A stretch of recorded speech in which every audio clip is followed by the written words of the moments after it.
Alrighty. I think now's a good time to get started. It seems like we have a decent amount of participants at the time. So, hi everyone. Good afternoon or good evening, depending on where you are right now. Again, I just want to thank you all so much for joining. And yeah, so to give a little brief introduction, my name is Brianna Carnegie, and I'm the partnerships assistant for Mind Out Loud. And prior to getting started, for those of you guys who may be new to Mind Out Loud or unfamiliar with what we do here, Mind Out Loud is a student-led mental health movement, and the program is made up of 25 students across the nation working towards raising mental health awareness, ending stigma, educating peers about suicide prevention, and advocating for the mental health and wellness of students. And just to give you guys a quick snapshot of today's workshop, it is going to be a little bit different from our typical format. I know usually we have about a 40-minute lecture portion and then a 20-minute Q&A after, but due to the nature of today's topic, we will shorten the lecture and content portion of this presentation for today and have a longer Q&A session. So I will be sure to put the Q&A form in the chat so you guys can submit your questions. And as always, we also have our feedback form, so feel free to fill that out if you have anything to add about today's workshop or previous workshops as well. So without further ado, I'll pass it off to Annika to introduce our workshop host for today. Thanks, Brianna. Hi, everyone. My name is Annika. I just wanted to say that Mind Out Loud is grateful to host Brian Baxter as our host for today's workshop. Brian is a mental performance coach and a director of AMPlify Sports Psychology based in Portland, Oregon. He grew up playing a variety of sports and played soccer in college, where he gained a deep appreciation for the critical importance of mental acuity in achieving high-level athletic performance. With over 30 years of experience coaching soccer and 15 years as a mental performance coach, Brian has worked with a wide range of athletes and teams, as well as high performers in various areas of life, such as business, real estate, and medicine. All right. Thank you so much. Thanks everyone for coming. It's a real pleasure for me to be here. I've watched some of the other YouTube videos of previous sessions, and I really appreciated a lot of them. And I'm really honored to add my field to the mix. So I'm going to share a PowerPoint here to go through, and we're going to talk about the mental game of sports and life. So I'll go through a little bit about me in particular and sports psychology in general, and how it can help not only athletes, but other performers as well. So as I'm introducing myself, if you would type in the chat box, what sport or activities or performances, maybe you're a musician or you have some other area in which you perform and try to achieve, and just type some of those in the chat box so that I can get an idea of who I'm talking to. So as Annika mentioned, I grew up playing a lot of sports. I've coached soccer for a long time, and I really got into the mental side of sports through my experience as a college soccer player and a coach. And since then, I've just kind of followed that passion, and I've done this for a living. I work with athletes, anywhere from professional athletes like Major League Baseball and NBA and Women's Professional Soccer League, to Olympians, to Division I, collegiate athletes. Also, like I mentioned, some business owners, some doctors, musicians, things like that. Anywhere where someone is trying to perform at their highest level and get the most out of what they're doing. Sports psychology and the techniques in mental performance coaching can be really, really beneficial for that. But the majority of athletes that I work with over the course of my career have been high school age athletes, anywhere from 13 to 17 or 18. And so I'm really comfortable talking to you guys, and I will do my best to share some stories and some real specifics with what it is that I do. So first of all, it's sports psychology. I wouldn't necessarily call it like psychologist, like I'm doing therapy necessarily. It's more like mental training. It's how to train your mind to perform at a high level. And so a lot of you are students. A lot of you are. Let's see what we've got. We've got dance, soccer, tennis, violin. Got a number of cool activities there. So any of those, I'm sure you understand how important it is to be confident, to be focused, to get over the pre-performance anxiety, things like that. So what I do is I do what we call mental training. And it's just like any physical training that you would do, any type of skill training, speed and agility, things like that, where you know where you are, you know where you want to go, and then you work as hard as you can to try to get better and to perform at the highest level that you possibly can. So I'll be kind of talking in sports terms, but everything is, transfers over to life as well. And it's not just about the sports piece. A couple of little quotes here. William James was a psychologist back, I believe, in the 1920s. And I really like this quote, that the greatest discovery of our generation is that human beings can alter their lives by altering their attitudes of mind. As you think, so shall you be. So let's look at a few other quotes from some famous athletes.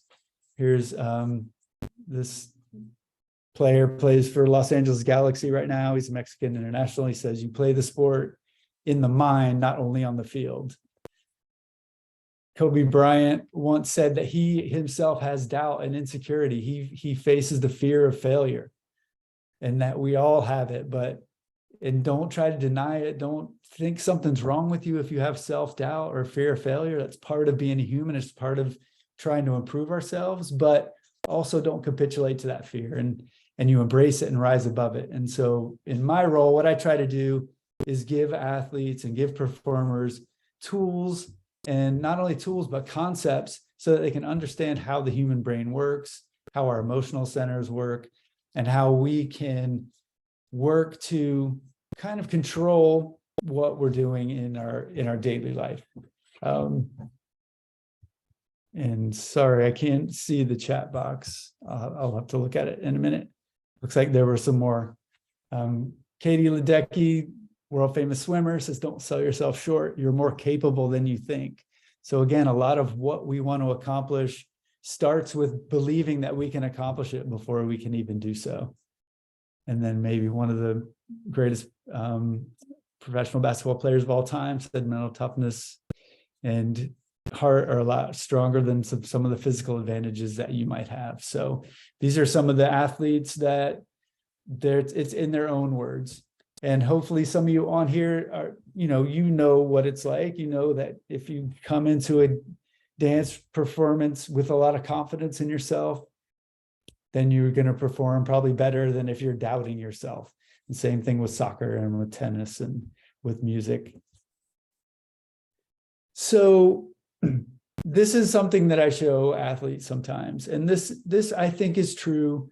And I'll back up a little bit on the mental training, but just mental health in general.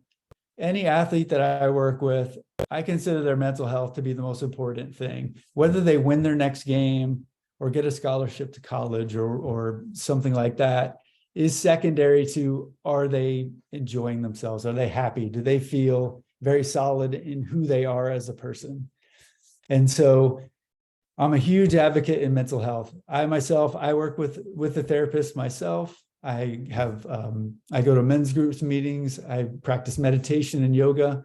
And I feel like the more that I do that and take care of my own mental health, I exercise, I do yoga, the better I feel.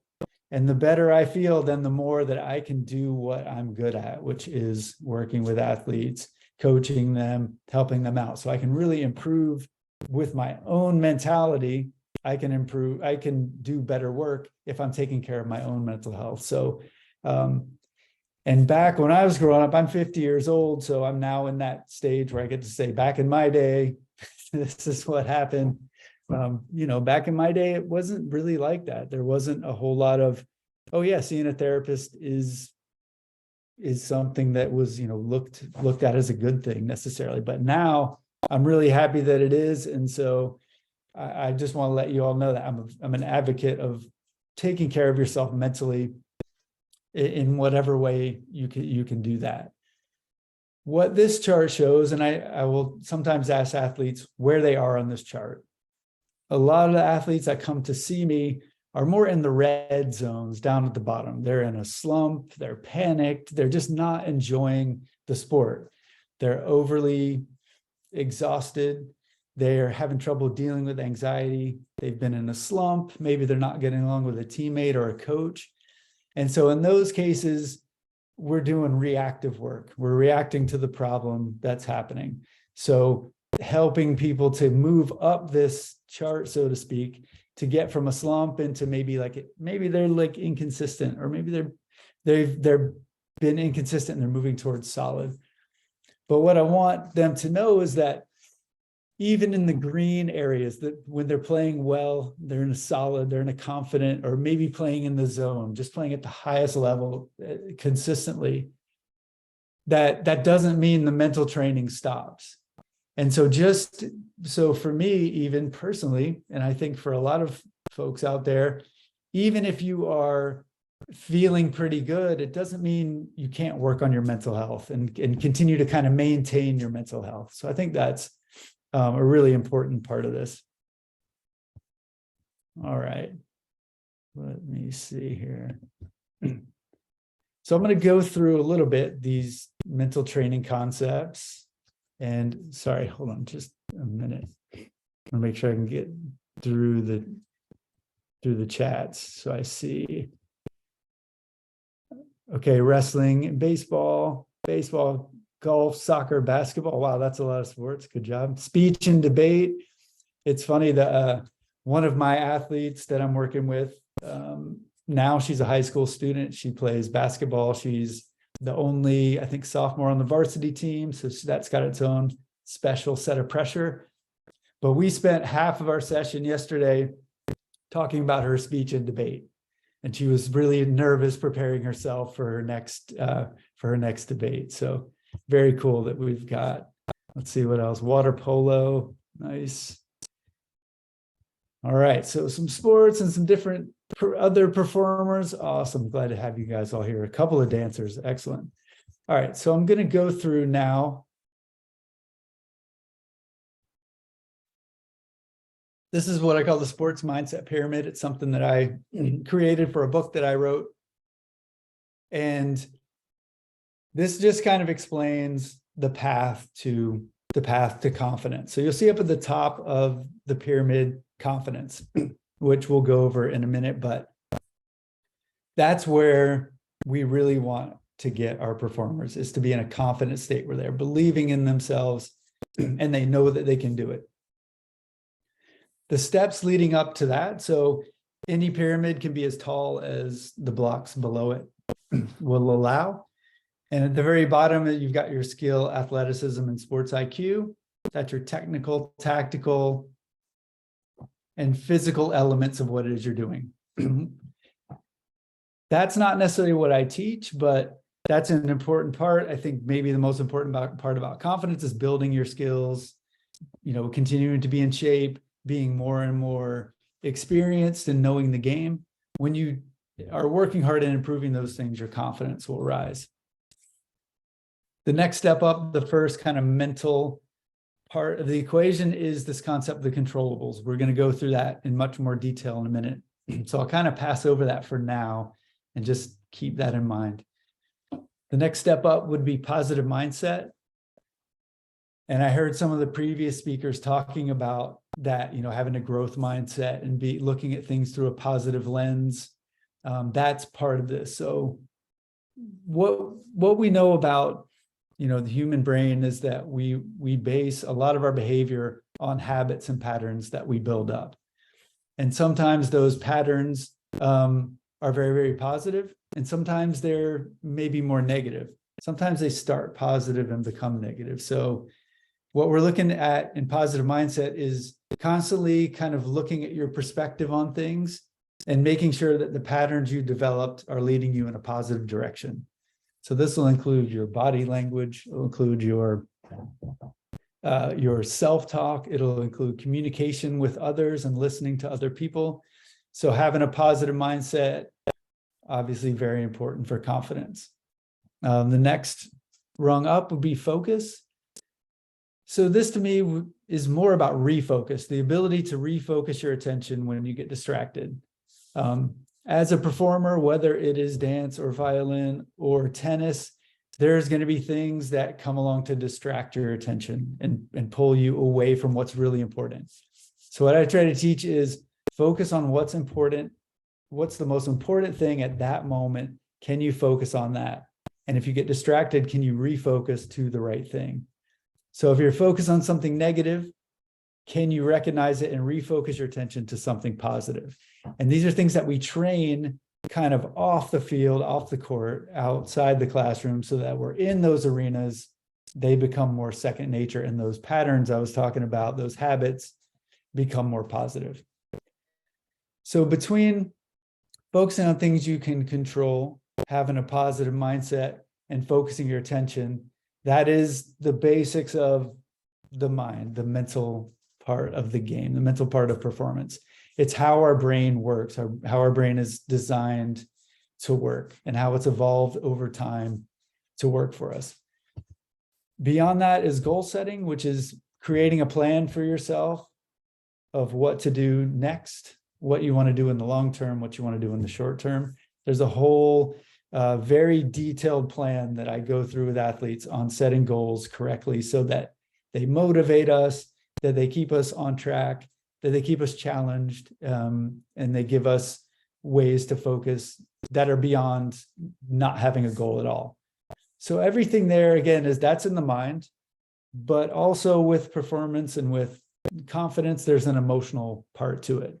There's the heart, the passion, the drive, the desire, the kind of why it is that we are out there trying to get better at a certain activity. There's going to be ups and downs. You're going to also not only feel like happy and excited and joyful, but you might feel frustrated, you might feel anxious, things like that. So knowing how to control your emotions, just as important as knowing how to control your thoughts, and also knowing how your thoughts and your emotions kind of work together, and sometimes they work against each other. So a lot of this is about knowledge of just being a human being. And then beyond that, knowledge of being a human being who is performing something, trying to achieve a goal, trying to push themselves beyond their comfort zone and make something happen. The last little bit there is imagery and visualization, which is creating a mental picture in your mind of what you want the performance to look like, is mentally rehearsing a positive performance. And that's a tool that's really kind of fun. Most people really like it and enjoy visualizing. And there are some details that make visualization more and more powerful.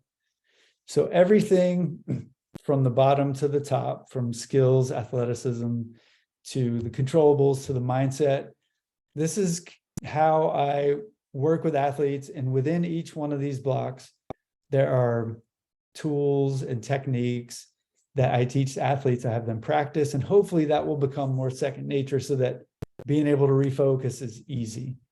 Having a positive mindset becomes more and more and more positive and more likely. And that we have goals that are constantly giving us confidence because we achieve them and building us, up to the next level. And again, this is sports. Can be in life as well.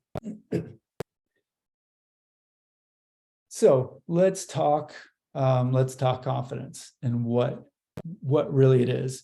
So remember, I was talking about thoughts and emotions. Is confidence, is that a thought or is that an emotion? Have you ever heard someone say that they were thinking confident that day? Or do you hear them say, I was feeling confident that day? So confidence is an emotion and it's really important to know that. Our emotions often are preceded by our thoughts. So the way that we're thinking about things will create a feeling. And so we want to know that there's an emotion that we can affect by the way that we think. I think that the most simple definition for confidence is belief in yourself and your abilities. So what I want to know from my athletes and my performers is, what is taking confidence away from you? Like, when are you when do you lack confidence? What comes along that pulls it away from you? And what are some things that give you confidence? When you're performing with confidence, what does that feel like? What are you thinking about? And so really want to tap in and have each athlete, each performer do a deep reflection on where they're at. And I think usually for high school students, you're in a perfect place to really start to really kind of self-evaluate. What are my strengths and weaknesses? What are some things that I can do to improve myself? Because you guys are in the state of life where up to now you've been told what to do, but your parents tell you what to do: clean your room, go to bed. Your teachers tell you, turn in this assignment, read this chapter in the book. Your coaches tell you what to do. And you're probably starting to get really hungry for, yeah, but I want to do what I want to do, and I want to do it my way. And this is a perfect avenue to do that, is build your own confidence, build your own focus, know yourself, and like, what are the things that make you feel really, really positive? What are the things that make you not feel that way? And can you make a change? Are people just born confident and that's it? Or is it a skill that you can improve upon? I think, and I've seen it in evidence, is that confidence can be trained, it can be strengthened, and it can be solidified. And on top of that, what confidence is really about is a feeling of being in control. And not like controlling somebody else or controlling like a situation, but it's being in control of your own thoughts and your own emotions, and learning skills to know what in your daily life, in the classroom, in your social situations, on the field, in the swimming pool, on the court, on the stage, what is in your control? So that's what we'll do next, is we're going to go through a short exercise about the controllables. So in every thing you perform, so let's just take, so soccer is what I know the best. So let's say that there's a soccer game. At the end of the game, one team won the game, one team lost the game. Sometimes it's a draw. But one team may have played really, really well. One team might not have played well. If I'm a player, I can look at the game and say, I played really, really well and we won the game because, and you can start to list factors. These are some things that happened that made the game what it was. So what I usually do, and I'll have you guys do this right now, is think of all the things that come into a game, a performance, and every factor that might contribute to how that performance ended up, and divide it into two lists: things that were in my control and things that were out of my control. So I'll give you just a minute or two to jot down, let's say 2 or 3 things that you feel like are in your control, and 2 or 3 things that you feel like are out of your control in any given performance.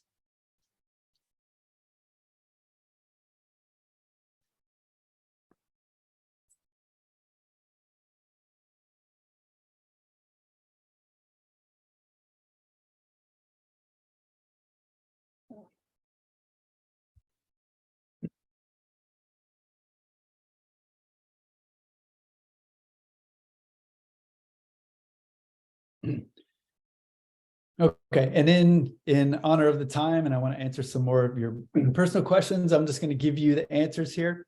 If we were in the room together, I think we would do a little bit more communication back and forth. But these are the 4 things that you can control. Your attitude. Nobody else can control your attitude. They can come along and try to change it for you or make you think one way or the other, but you have control of your attitude. How hard you work, how well you prepared, and the final one being the present moment. So I can control what's happening right now. What I can't control is what's going to happen later and what's happened in the past. And that's a really big thing in sports, is that people get caught up with, they made a mistake in the past, or they had some failure before, and they're thinking about that thing in the past, when what's really important is what's going on right now.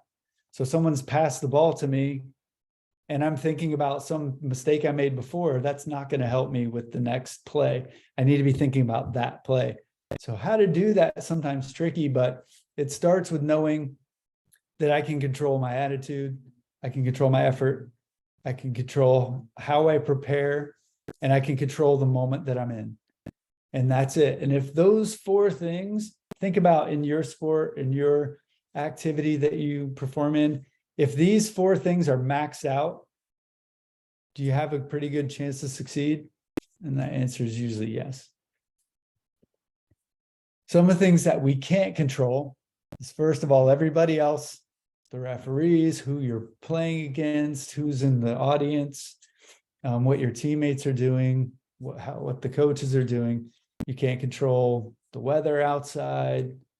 You can't control if you win or lose, or if you are perfect in what you're trying to do. It seems like we can control. A lot of times athletes will argue with me, well, I can control winning. If I do everything right, then I'm going to win. It's like, well, have you ever played a game that you did everything almost right and you didn't win? And they're like, yeah. I'm like, okay, so you couldn't control it. You did everything you could do, and sometimes you don't get the result you want. So focusing on the controllables much better than focusing on winning, by and large. So we talked past and future. Can't control mistakes. Athletes a lot of times will just hang. Sorry about that, everyone. So that was really the end of it, was talking about the controllables. And so the things that are in your control versus the things that are out of your control. And here they are. So what I usually ask people to do is, here's your first opportunity to kind of know yourself. And what are the things that are out of your control that take your confidence away from you, or they stress you out? You focus on them so much and you feel like you're trying to control it, but you can't. And so that's where the stress comes from, and that's where performance starts to drop. So a lot of times people will say, I overthink about winning, and if it seems like we're not going to win, then I get, I kind of get in my own head about it. Or mistakes is a big one. I miss a shot and then I start to feel bad, and I miss another one and I start to think that I'm not that good anymore. And so what I'm trying to do is get the performer to know, what are those things that you overthink about, and can you transition your thinking into something you can control about that situation. Okay, I missed the shot. That doesn't mean I'm bad. It just means I missed, but my effort, I need to maybe raise my effort level. Or the referee makes a bad call and I start to get down on, oh, we can't win because the referee is doing this or that. Well, I need to change my attitude to, well, I can make up for it. The referee will make a bad call here and there, but I'm going to do what I can do. As long as I keep doing these things, I have a chance to succeed. And I like to let people know that you're the only one that gets to control your own attitude and effort. And that's yours. You get to have the attitude that you want and the effort you want. And so it's something that you practice and work on, and that's where you have the control. When you focus on the controllables, you're much more likely to succeed. You're much happier in your performance. At least that's what I've found in my work. So it's kind of all about the perspective that we take. Okay. So I've gone on enough. I would like to get to the Q&A part of it. Yes, so I'll stop sharing my screen and let's go to the Q&As. I'm ready. Okay, great. This is always my favorite part of workshops, because everyone's just inputting with their own opinion. So, first question. What is the hardest part of sports psychology that you encounter in teenagers? In teenagers, I think it goes along probably two things, I would say. One would be the anxiety and pressure and stress that comes along with being a student athlete. I've got all these classes, I've got to get my grades, I got to do homework, and then I got to train and do practice. And so it can be very stressful to try to get everything done.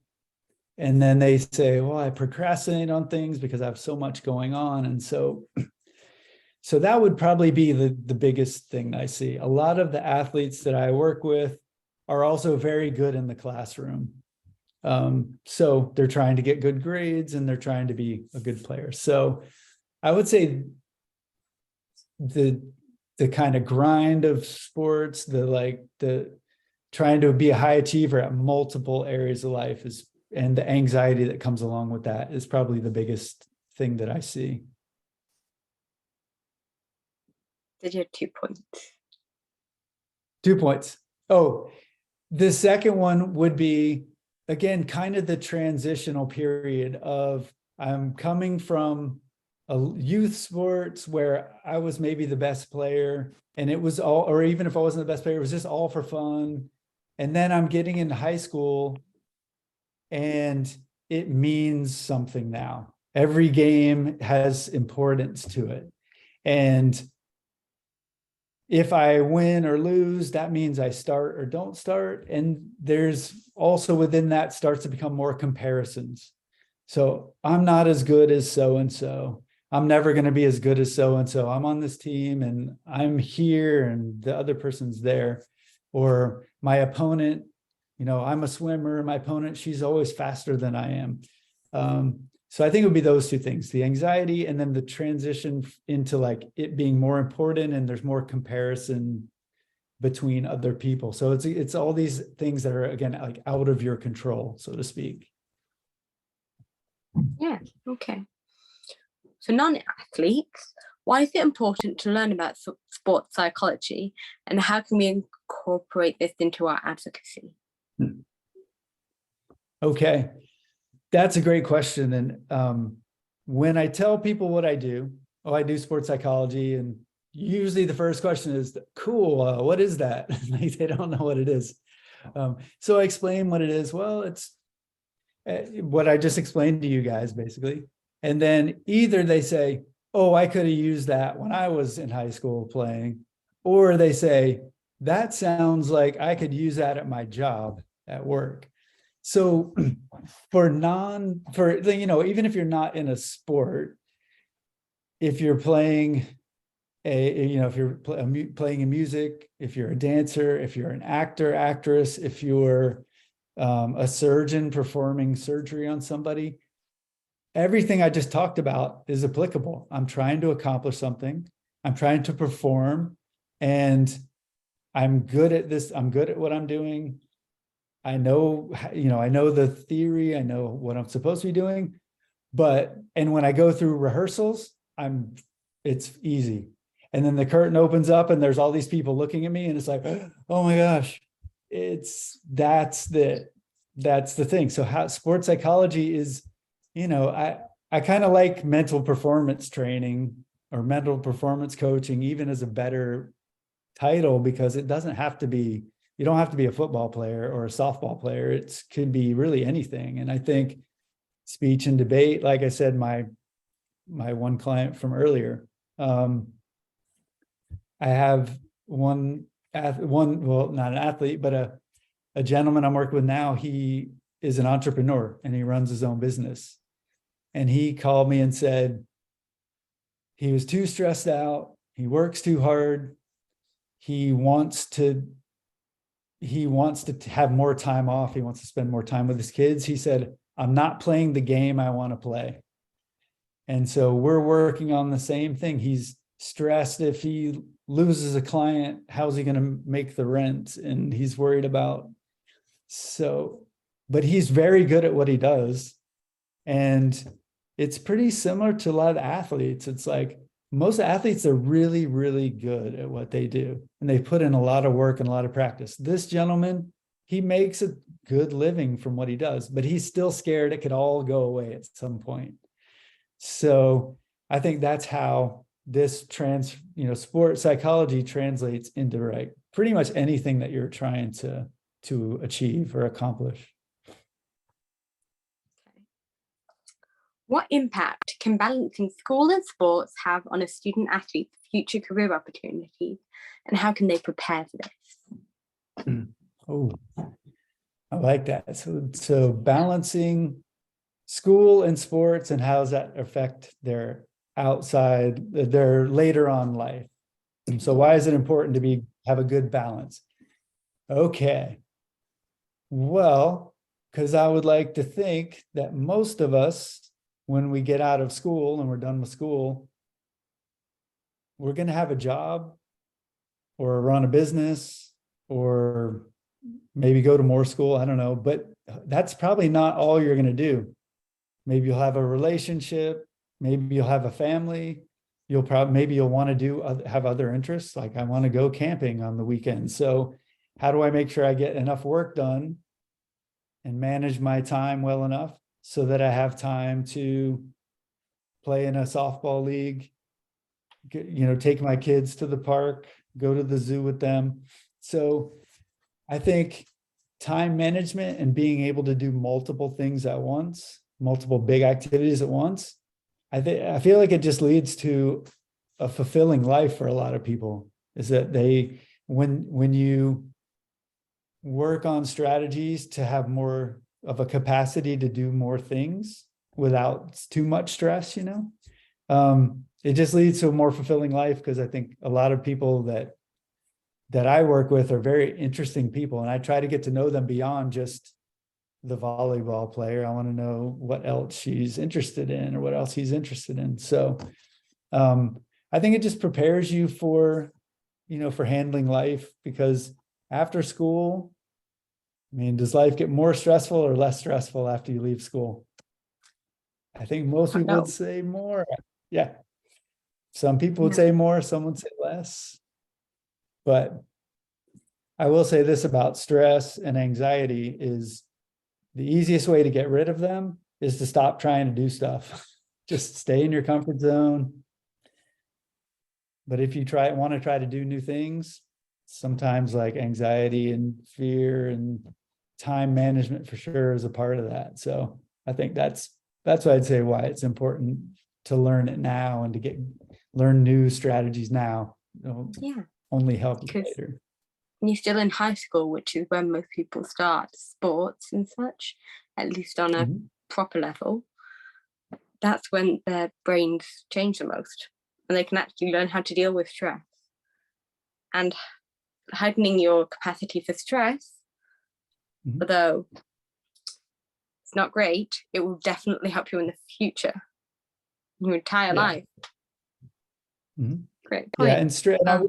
I do want to make one other point, that stress and anxiety in the field that I work in, we think of stress and anxiety as predominantly negative, and like, oh, anxiety and stress and pressure. And there is some element of stress and pressure and anxiety that's positive and good.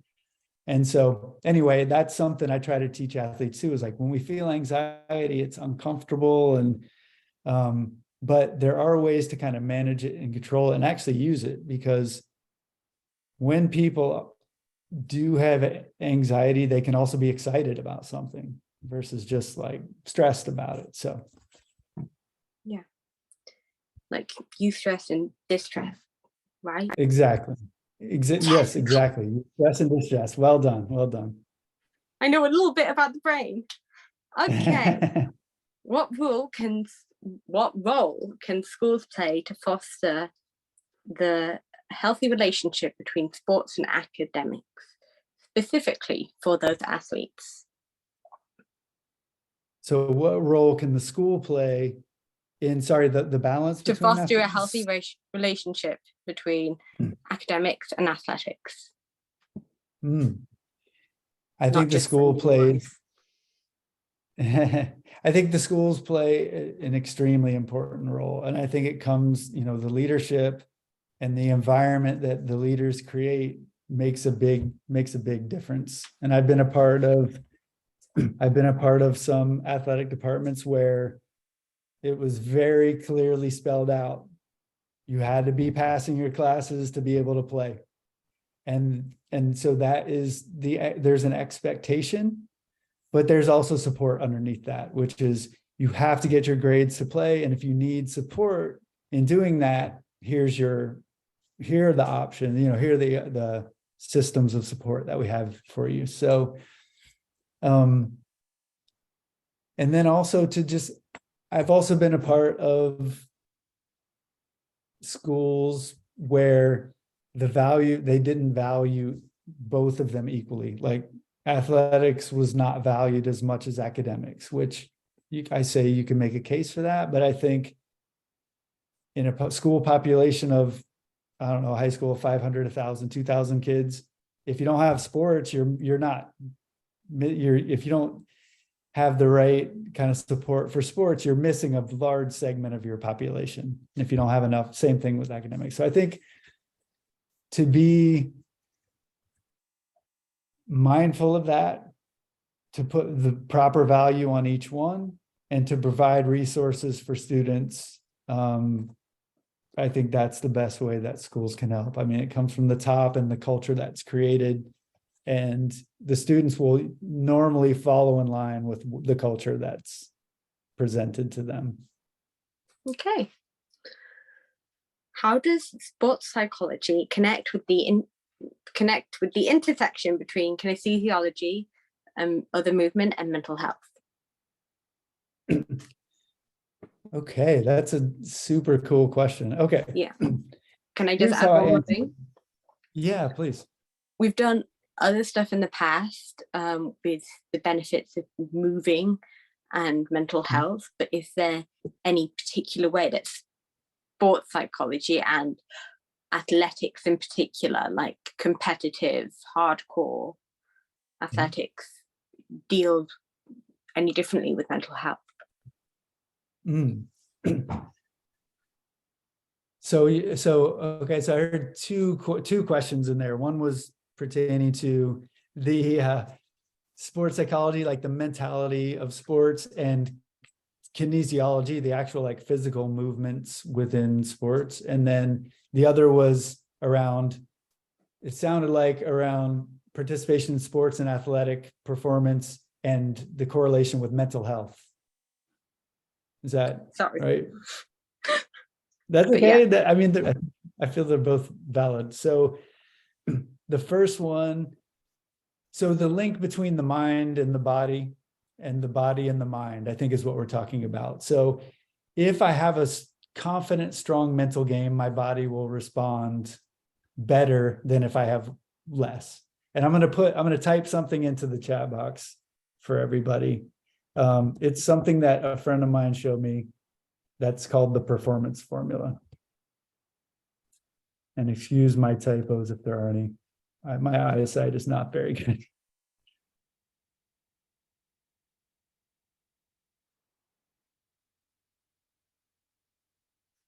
Okay, so this performance formula goes thoughts plus emotions plus physiology equals performance. Yes? I don't think everybody can see it. Okay. It says thoughts plus emotions plus physiology equals performance, which basically means what I'm thinking about and how I'm feeling and how my body is reacting will generally inform my, in general, if I'm performing well or not. But if we look a little bit beyond that, the way that I see it is thoughts become emotions. So what I'm thinking about has an emotional, everything I think about has some type of emotion attached to it. So if I think about, I'm going to play a great game today, I start to feel happy and confident. If I think, oh my God, we're going to get destroyed later today, I might feel sad and anxious and scared. Our emotions have physiological responses almost always. If I'm sad, I cry.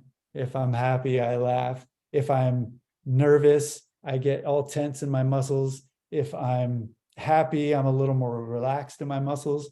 So by training your thoughts and controlling your emotions, you're actually allowing your body to perform up to its best level. It's like we're removing, the mind sometimes gets in the way and makes us tense up and makes us breathe shallow. And So how our mind affects our body is hugely important. So that's part one. The other part of it could maybe work backwards. How my body can inform how my mind thinks. If I am in excellent shape, I get up and I go on a run for 30 minutes and I sweat and I get endorphins into my brain, and then I walk into class, I'm going to be more alert and more awake and more alive. I went to a lecture one time, and a guy wrote a book called The Brain Rules, and I can't remember his name, but it was to the whole auditorium was full of teachers and administrators, and his final point in this whole lecture was, if you want to increase math scores, have PE class right before math. That's how he ended the thing. So like moving your body, getting your blood flowing, getting oxygenated in your muscles, in your brain, the physiological movement, it makes you clear minded. I'm a big believer that, and in one of the previous speakers showed a study where vigorous exercise and psychotropic drugs have almost identical impact on, or have identical efficacy. Like, which one works better, exercising vigorously or taking a psychotropic medication? Well, which would you rather do, exercise or psychotropic medication? I mean, for me personally, I would rather have the exercise. So I think that would be the answer to that question. Okay.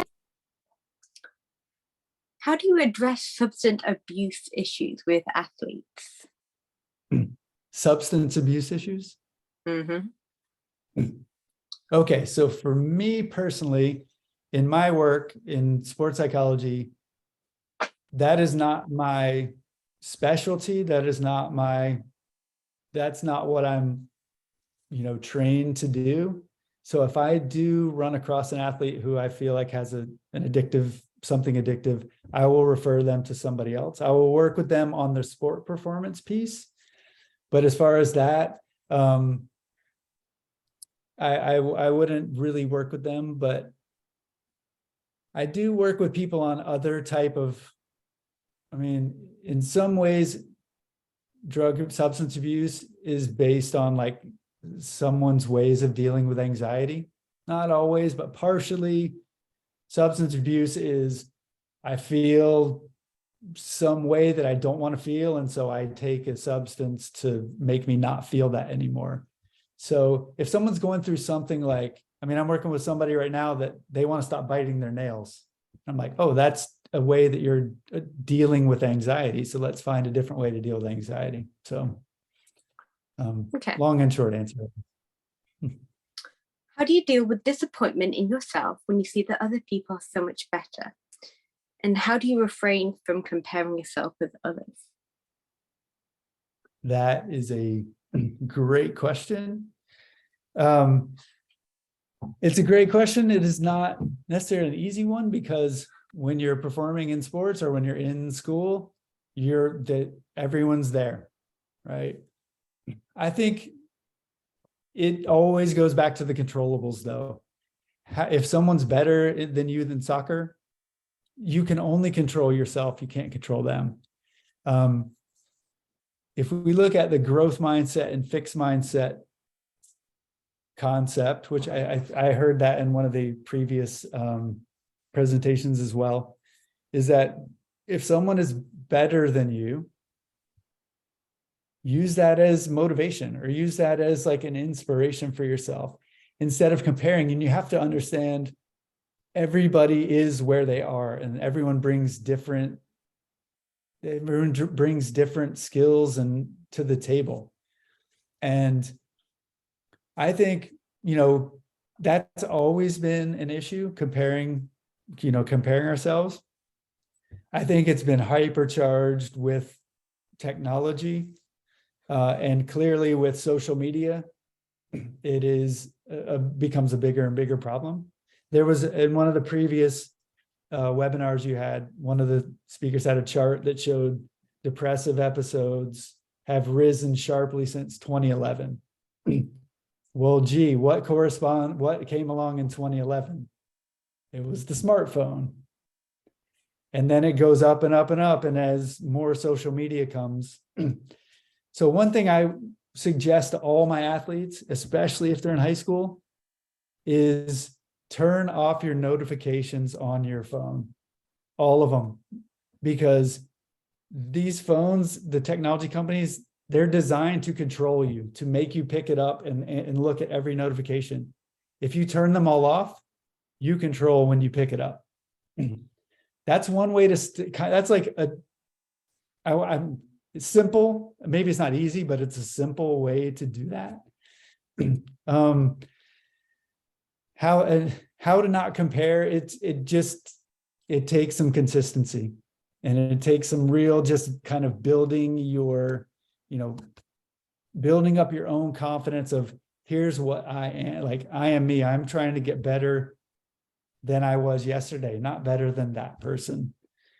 Because that's always a fool's errand. Like, there's always going to be someone better than you until you become Michael Jordan or LeBron James, and even that, who's better between those two? I don't know. So comparisons are okay if they make you work hard or inspire you in some way, but they're not that great.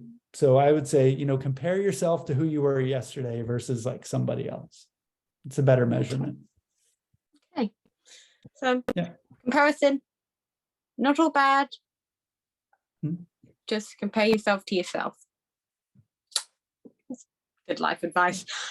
So looking at the time, we are just about done. And I would like to say thank you so much. I had a really interesting Q&A session. And I will hand it off to somebody else because I don't do this stuff. All right. Well, awesome questions, everybody. Good job. That was really great. Awesome. Thank you so much for a wonderful Q&A session, Helena and Brian. I feel like that was really insightful. And I feel like we don't often sort of dive into sort of the effects of like sports and constantly being in, this sort of like grind mentality on both academics and sports. And honestly, I was never like really big into sports, but I did dance like back in high school, which I know isn't exactly the same, but there's certainly a couple of parallels there. But anyways, due to time, I just want to wrap up and thank everyone, including the attendees, and of course our wonderful host Brian, for attending today's workshop. And let me just share the screen so I can do some more shameless promo for our event coming. Alrighty, one sec, let me share my screen.